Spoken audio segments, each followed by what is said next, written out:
going on, everybody? You know, a few people, actually quite a few of you, have reached out to me and asked like how safe it was for Jax to be here.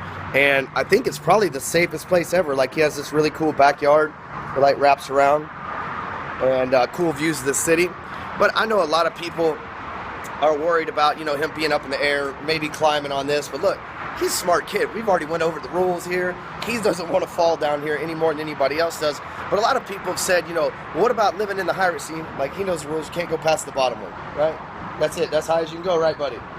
Yes. See, he knows. The other thing is, people say, well, what about living in the city?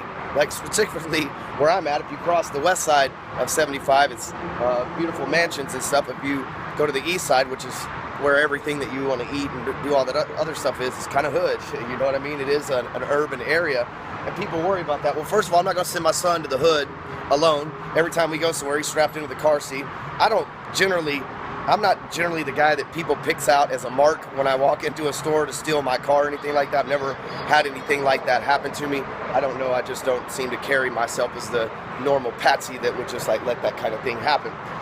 But again, he's never leaving my sight. The most important thing is I can turn him loose. Look, there's even security guards all around right now walking around.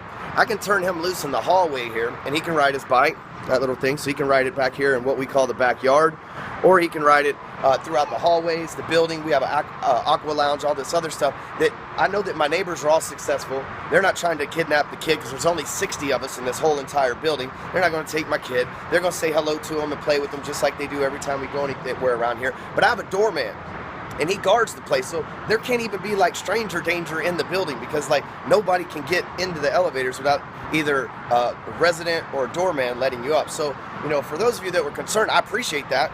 But as a parent, I mean, I don't think that I would move somewhere that would like possibly jeopardize the safety of my child. But again, it is different to a lot of people. I understand it's an urban lifestyle. It's in a high-rise, things like that. A lot of people aren't used to that, especially for instance, I come from the suburbs. So, but the truth is, I don't think that you can find a better place.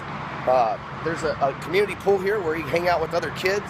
There's all sorts of stuff to do around here for kids. There's a park, dog park, all that other stuff. So I think living in an area like this, even up in the air where nobody can even get to the kid to rob him, right, to steal him, because he is cute. Wouldn't blame anybody for wanting to snatch him. Say hello, Jax. Hello, guys. Hello, guys. That's right.